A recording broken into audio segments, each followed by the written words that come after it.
ভাবুন তো, রাতের অন্ধকারে দ্রুতগতিতে ছুটে চলা দুটি যাত্রীবাহী বাস হঠাৎ করেই ভয়ঙ্কর শব্দ, মুহূর্তের মধ্যেই রক্তাক্ত হয়ে পড়ে পুরো মহাসড়ক।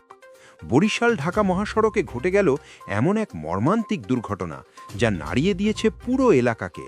গত বৃহস্পতিবার রাত প্রায় 10টার দিকে বীরশ্রেষ্ঠ ক্যাপ্টেন মহিউদ্দিন জাহাঙ্গীর সেতু সংলগ্ন ঢালে মুখোমুখি সংঘর্ষে জড়িয়ে পড়ে দুটি যাত্রীবাহী বাস। একটি বাস বরগুনার পাথরঘাটা থেকে ঢাকার উদ্দেশ্যে যাচ্ছিল ইসলাম পরিবহন, অন্যটি ঢাকা থেকে বরিশালগামী লাবিবা পরিবহন।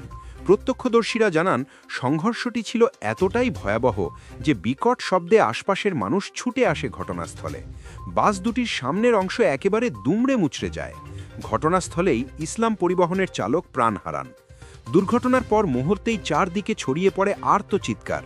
আহত যাত্রীরা কেউ বা বাসের ভেতরে আটকে ছিলেন, কেউ আবার রাস্তায় পড়েছিলেন রক্তাক্ত অবস্থায়।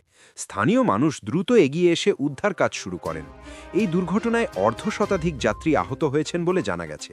তাদের মধ্যে অন্তত 20 জনের অবস্থা আশঙ্কাজনক। গুরুতর আহতদের দ্রুত উদ্ধার করে বরিশাল সহ আশপাশের বিভিন্ন হাসপাতালে ভর্তি করা হয়েছে।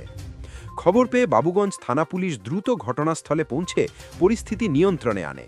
তবে দুর্ঘটনার খবর ছড়িয়ে পড়তেই ক্ষুব্ধ স্থানীয় জনতা প্রায় আধা ঘন্টা মহাসড়ক অবরোধ করে রাখে। এতে সৃষ্টি হয় দীর্ঘ যানজট এবং চরম ভোগান্তিতে পড়েন শত শত যাত্রী।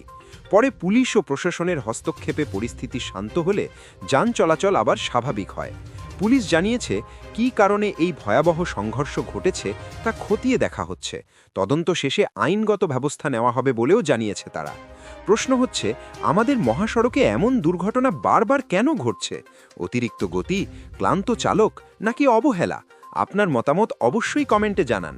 ভিডিওটি যদি তথ্যবহুল মনে হয় তাহলে এখনই লাইক দিন, প্রিয়জনদের সতর্ক করতে শেয়ার করুন এবং এমন সত্য খবর সবার আগে পেতে চ্যানেলটি সাবস্ক্রাইব করে আমাদের সাথেই থাকুন।